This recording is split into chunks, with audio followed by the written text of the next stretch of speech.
Bonjour à tous et bienvenue dans votre journal de 15 heures. Tout de suite, l'actualité de ce début d'après-midi avec les faits marquants de la journée. Djibouti célèbre sa victoire à l'Union africaine avec un marathon populaire organisé par le secrétariat d'État au sport. Cette course s'est tenue en présence du Premier ministre.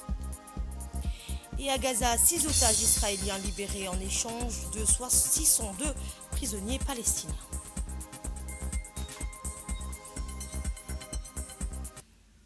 C'était les titres. Bonjour et merci de nous accueillir chez vous.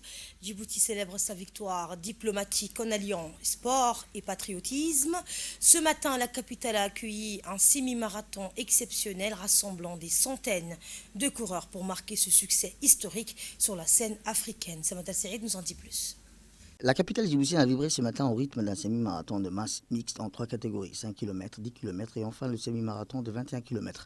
Organisé à l'honneur de la récente victoire diplomatique du pays à la tête de la Commission de l'Union africaine sous le patronage du Premier ministre de la République, Abdelkader Kamel Mohamed. Cet événement sportif a réuni des milliers d'athlètes mixtes, coureurs professionnels, amateurs qui ont parcouru 21 km et les autres courses à travers les principales artères de la ville.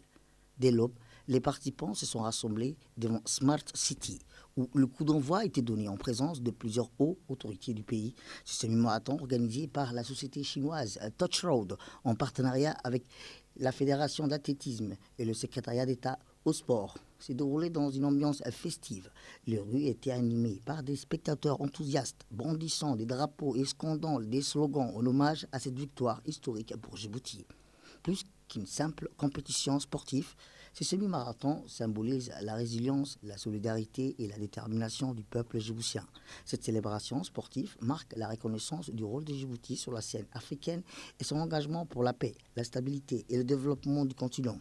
Parmi les personnalités présentes, on comptait également le secrétaire d'État au sport, Hassan Mohamed Kamil, ainsi que des représentants du gouvernement et du comité olympique national. La compétition a été dominée par la garde-côte djiboutienne qui a monopolisé le podium avec un triplé. Le Premier ministre donc a souligné lors de cette course. Aujourd'hui, nous célébrons un événement exceptionnel, ce semi-marathon a-t-il dit de masse, une initiative qui permet à notre population de se rassembler autour du sport et de la convivialité. Par la suite, il y a eu donc derrière moi, vous apercevez, a-t-il dit, le projet ambitieux de la cité Smart que vous voyez aujourd'hui. Et puis l'intervention du Premier ministre donc, nous est faite par Samoth El-Said. Le Premier ministre, M. Abdelkader Kamel Mohamed, a souligné dans son intervention: nous célébrons un événement exceptionnel, ce semi-marathon de masse, une initiative qui permet à notre population de rassembler autour du sport, de la convivialité. Je tiens à rappeler que cette course a été rendue possible grâce à la collaboration entre la compagnie Touch Road de la mairie de Djibouti. Nous les remercions pour leur engagement et leur précieuse contribution à la réussite de cet événement.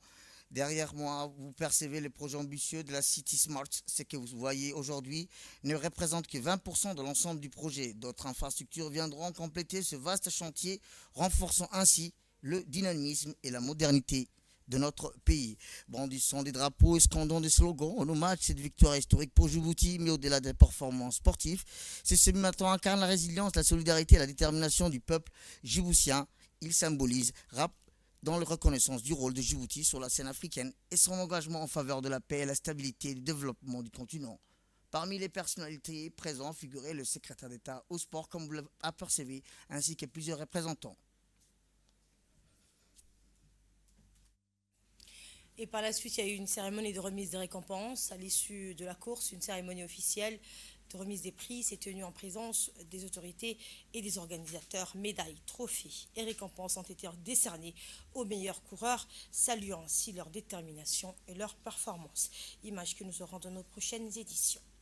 Autre événement sportif, la troisième édition de la marche de Ambado, un engagement pour l'environnement.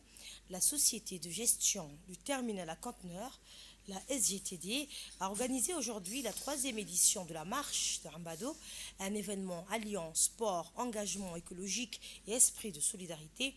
Le parcours a débuté depuis le port de la SGTD, réunissant employés, bénévoles et habitants Tous motivés par cette initiative, après plusieurs kilomètres de marche dans une ambiance conviviale et dynamique, les participants ont rejoint la plage d'un bado où une activité de plantation d'arbres a été organisée. Cette édition a été marquée par la présence du colonel de la garde-côte de Djibouti ainsi que plusieurs responsables de la ZTD. L'objectif, sensibiliser à la préservation de l'environnement et lutter contre l'érosion côtière. Grâce à la mobilisation des participants, plusieurs dizaines d'arbres ont été plantés, contribuant ainsi à la réforestation et à la protection du littoral. L'événement s'est clôturé dans une ambiance festive avec un engagement renouvelé en faveur du développement durable. Cette troisième édition confirme l'importance de telles initiatives qui allient bien-être, responsabilité environnementale et cohésion sociale.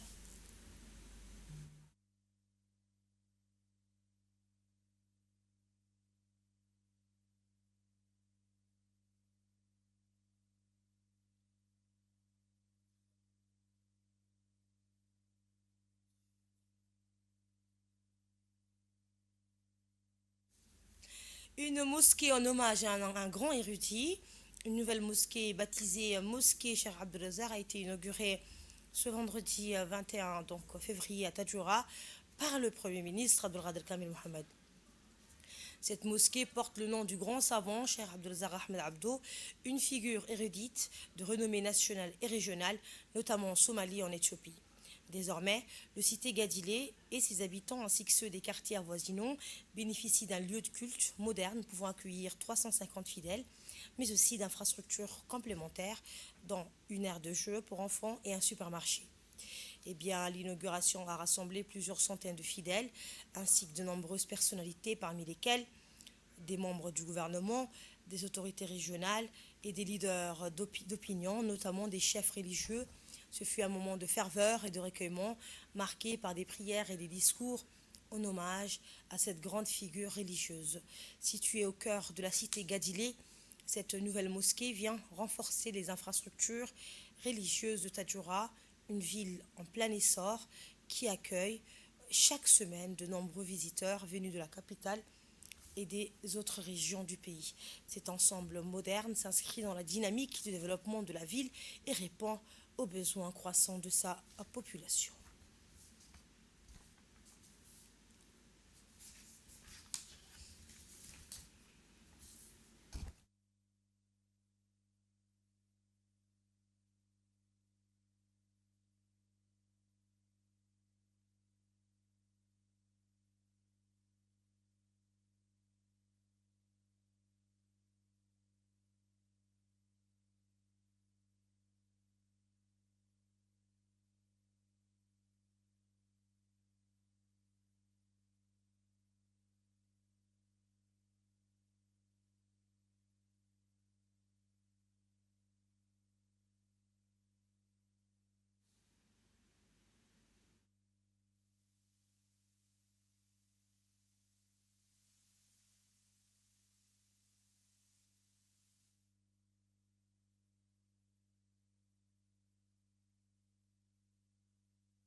Après avoir accompli la prière du vendredi à la nouvelle mosquée, le Premier ministre a souligné la portée de cette inauguration qui coïncide avec un jour saint pour les musulmans.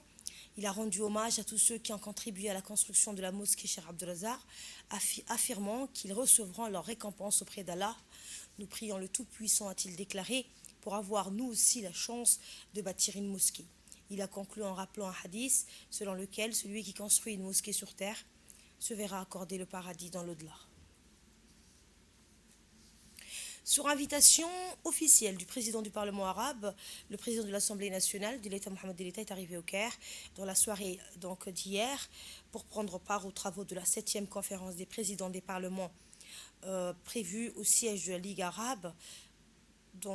Aujourd'hui, du 21 au 24 février sur fond de forte mobilisation arabe contre le déplacement forcé des Palestiniens.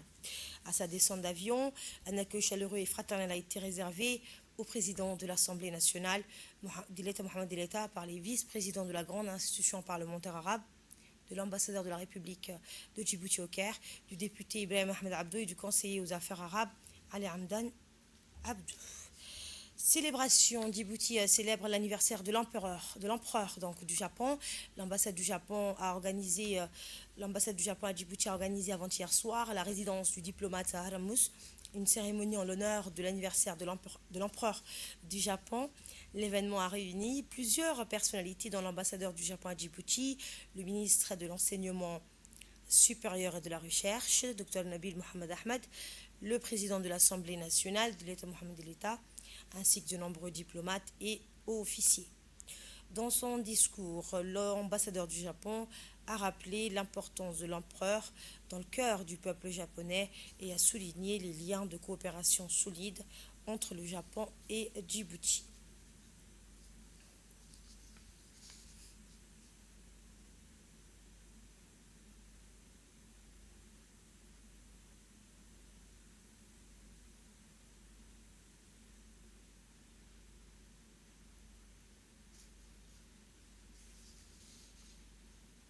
Je tiens à vous tous remercier d'être avec nous ce soir à l'occasion de la célébration du 65e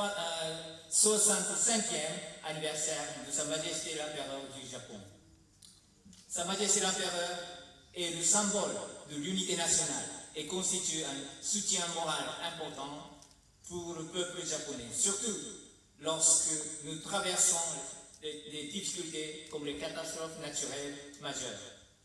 Sa Majesté l'Empereur se rend souvent aux sites sinistrés pour montrer son soutien et sa solidarité aux victimes.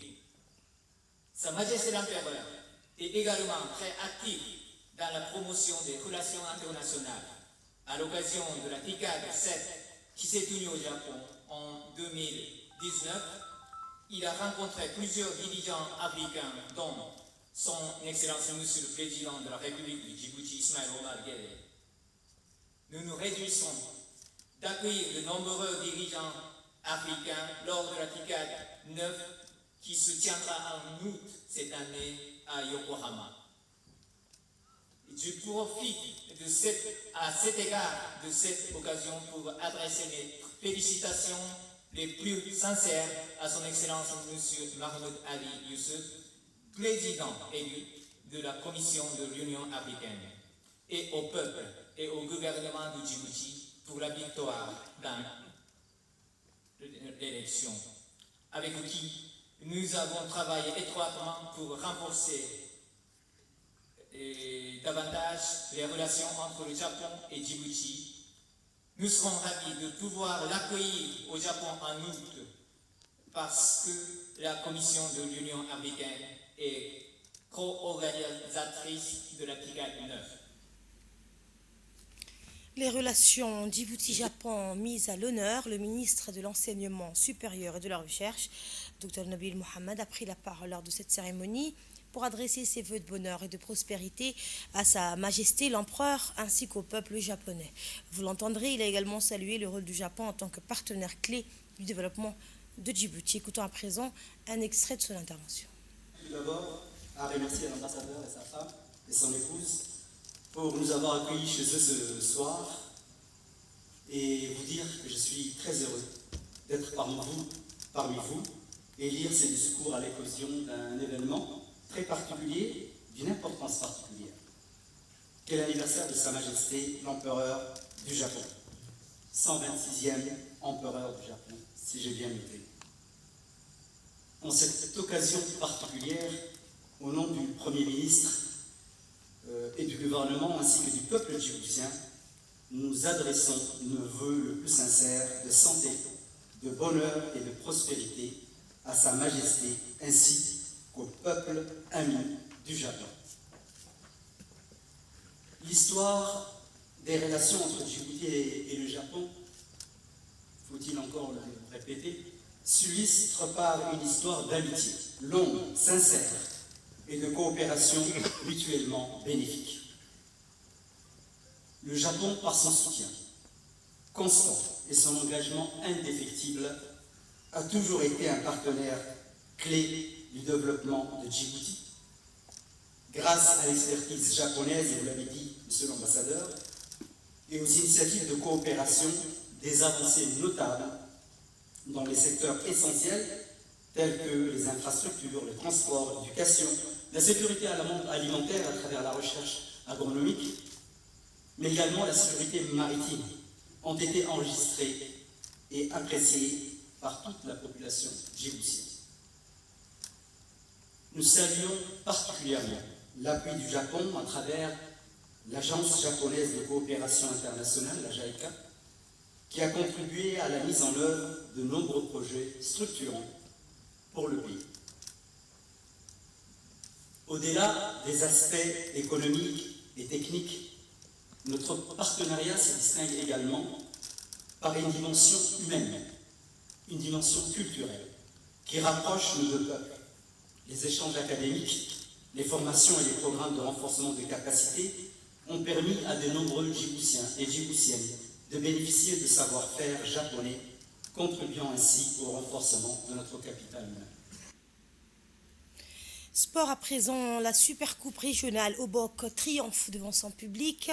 Le stade Omnisport d'Obok a vibré dans l'après-midi d'hier au rythme de la finale de la Supercoupe régionale opposant l'équipe locale à celle d'Ali Sebié dans une ambiance électrique portée par un public venu en nombre.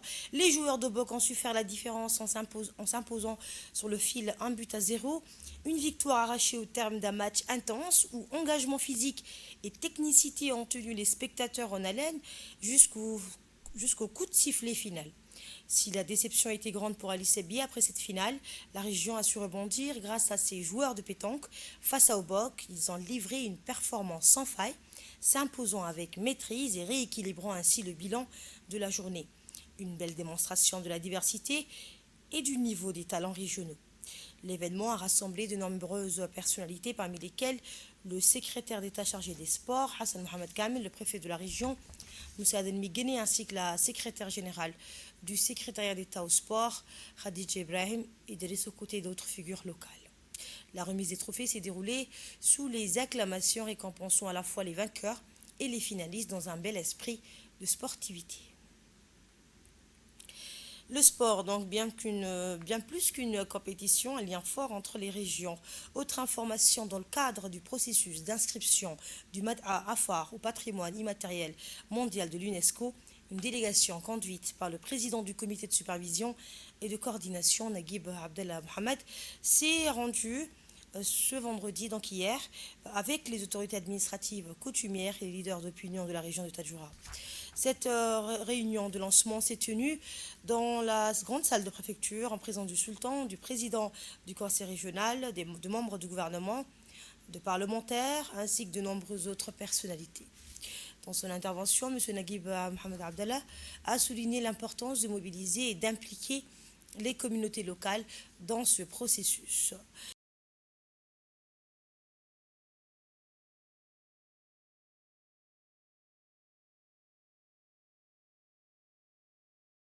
Pour cette journée historique qui témoigne de notre engagement collectif en faveur de la protection de notre patrimoine culturel, à savoir le lancement officiel du processus d'inscription du Mad'a Afar sur la liste représentative de l'humanité de l'UNESCO. Le gouvernement est résolument engagé dans la valorisation de notre patrimoine culturel à travers de multiples programmes avec les organisations internationales comme l'UNESCO, l'ICESCO, l'ALESCO, etc. Et cela conformément à la vision du chef de l'État, son Excellence Ismaël Omar Guelleh, dont la sauvegarde est une priorité nationale et notamment par l'instauration du mois dédié au patrimoine culturel. Je tiens à le remercier chaleureusement pour cet engagement indéfectible qu'il manifeste pour la concrétisation effective de cette initiative majeure. Le président de la République est résolument à nos côtés pour la réussite de ce grand projet culturel. En effet, notre volonté actuelle et prioritaire est l'inscription du Mad'a Afar dans notre pays et le chef de file dans la démarche, et ce en collaboration avec les pays voisins où sont implantées les communautés Afar partageant notre culture commune, notamment le Mad'a Afar. Les contacts nécessaires ont été établis avec les pays voisins et nous invitons les autorités traditionnelles à faire de même. Nous vous encourageons à impliquer dans ce projet qui est le vôtre, car il vient de votre initiative, tout en mentionnant que vous êtes les détenteurs du Mad'a Afar. Il est crucial que vous manifestez votre participation large, effective et inclusive à tous les niveaux et à tout moment. Le comité technique qui se trouve aujourd'hui au Mujlis du sultanat de Tajoura se rendra dans les sultanats de Gobad, de Rahaïta, ainsi que dans les pays voisins comme l'Éthiopie et l'Érythrée. Excellence, Monsieur le Sultan Dardaro, le Mad'a Afar constitue un bien commun inestimable pour nous tous, sans exception, car c'est un droit coutumier séculaire, vivant, en évolution, s'adaptant aux différents contextes, mais également une pratique culturelle traditionnelle regroupant les rituels Afar présents à Djibouti, en Éthiopie et en Érythrée. Je déclare lancer officiellement le processus d'inscription du Mad'a au patrimoine culturel immatériel mondial de l'UNESCO et vous souhaite son plein succès. Eh bien, dans l'actualité également, le président de l'autorité des ports et des zones franches, Aboubakar Omar Hadi, a reçu hier à Red Sea World une délégation saoudienne donc de haut niveau conduite par le sous-secrétaire à l'économie et à la planification pour les affaires économiques internationales du Royaume d'Arabie Saoudite. Les échanges ont porté sur plusieurs initiatives stratégiques. L'implantation d'entreprises manufacturières saoudiennes dans la zone franche internationale de Djibouti, le renforcement des liaisons portuaires entre Jeddah, Jizan et Djibouti, un projet clé pour dynamiser les échanges commerciaux grâce au transport multimodal, mer-air qui connecte déjà 28 villes dans 24 pays africains. L'initiative innovante du chemin de fer transafricain, un corridor reliant la mer Rouge, l'océan Indien et l'Atlantique visant à renforcer l'intégration régionale et à stimuler le commerce intra-africain. Au cours de leur visite, Al-Baral Skandari, Bassim et sa délégation ont également exploré plusieurs infrastructures stratégiques dans la jetée pétrolière de Damerjog, la salle d'exposition de le DMP, la SGTD et la zone franche internationale de Djibouti.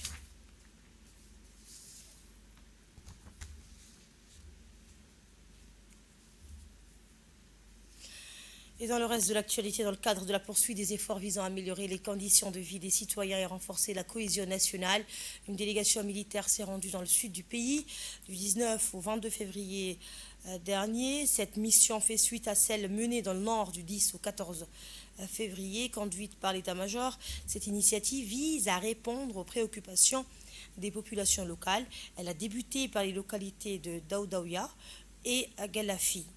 À Daoudaouya, la délégation a reçu un accueil chaleureux de la part des habitants, reconnaissant des efforts entrepris par les autorités militaires pour améliorer leur quotidien. Cette rencontre a illustré la solidarité et la coopération entre les forces armées et la population locale. Une réunion d'échange a ensuite été organisée réunissant autorités militaires et habitants. Elle a permis un dialogue direct et constructif, offrant aux citoyens l'occasion d'exprimer leurs préoccupations et leurs besoins prioritaires.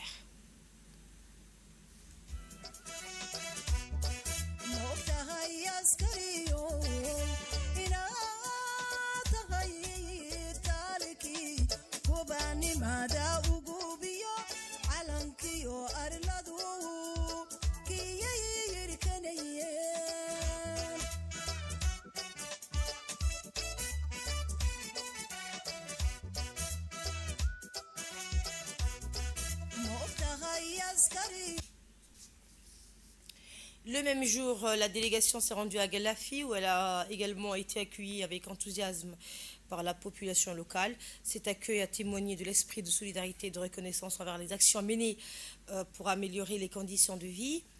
Une réunion a été organisée en présence des autorités civiles, militaires et des habitants afin d'aborder les défis majeurs rencontrés par la population. Cette mission s'inscrit dans un engagement plus large en faveur de la coopération entre les forces armées et les communautés locales. Elle reflète la volonté des autorités militaires de répondre aux attentes des citoyens et de contribuer activement au développement des infrastructures essentielles. Les autorités réaffirment leur engagement à travailler aux côtés des populations pour concrétiser les projets identifiés et améliorer durablement la qualité de vie dans ces régions.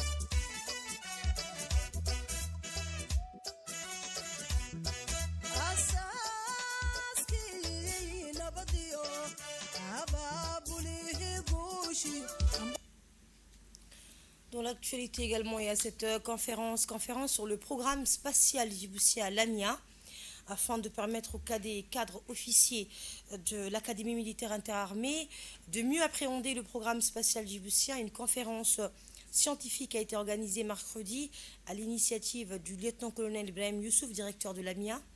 Pour l'occasion, M. Aboubakar Hassan, secrétaire général du ministère de l'Enseignement supérieur de la Recherche, a été invité à s'exprimer sur le sujet.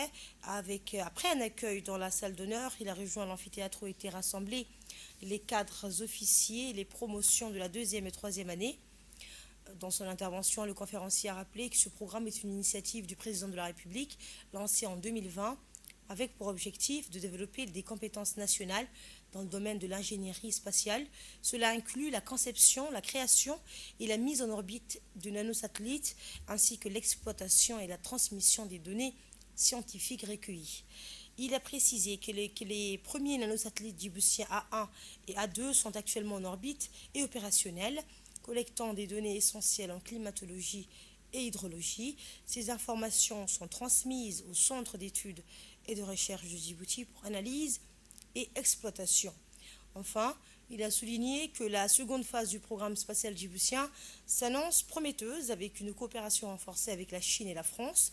D'ici 2025-2030, Djibouti envisage la mise en orbite d'un satellite plus performant et le développement de la télédétection spatiale et de l'analyse d'images satellites. D'Arta pour présenter une conférence sur le programme spatial djiboutien.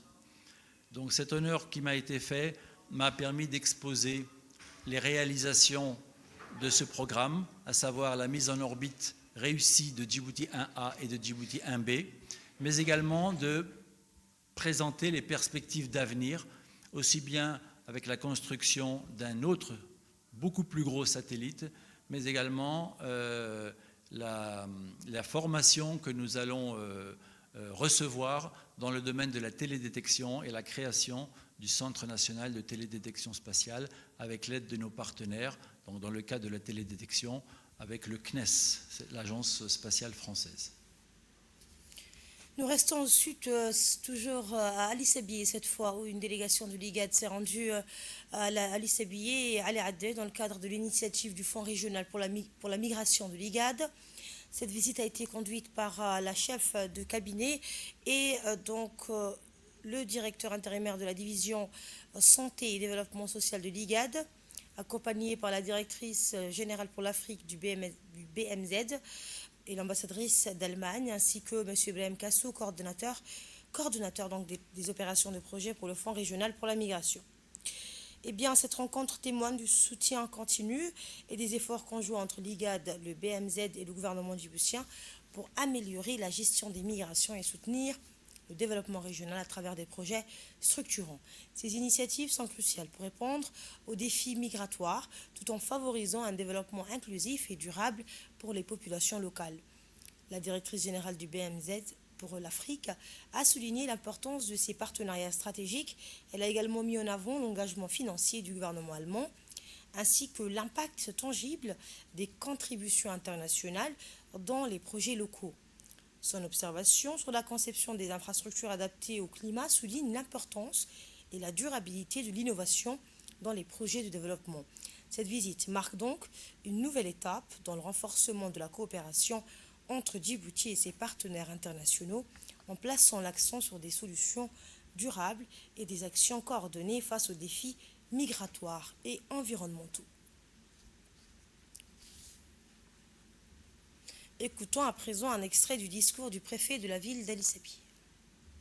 Gouvernement de Djibouti, nous sommes ravis d'avoir cet appui, d'avoir répondu à la politique aussi du gouvernement. Nous sommes reconnaissants au gouvernement allemand pour cet appui et à l'IGAD pour avoir mobilisé ces fonds, pour avoir ces très beaux structures. Que ce soit les galeries marchandes, que ce soit les galeries marchandes à Ali Adé et à Ali Sabih, les CDC qui c'est un nouveau modèle, hein. C'est la première fois que je vois une structure aussi beau. Et nous remercions la DDS aussi qui a partagé ses plans avec l'IGAD afin qu'il puisse réaliser ce projet. Je tenais également, je n'oublierai pas que Djibouti est cité comme exemple concernant l'intégration des réfugiés au niveau de notre pays.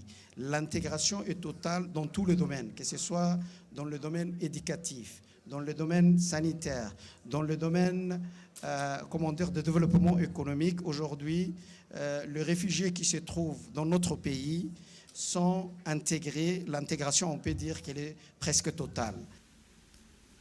Le Hamas a libéré 6 otages israéliens dans le cadre d'un échange de prisonniers en application de l'accord de cessez-le-feu en vigueur depuis le 19 janvier. En contrepartie, Israël a libéré 602 prisonniers palestiniens, dont certains purgeaient de lourdes peines.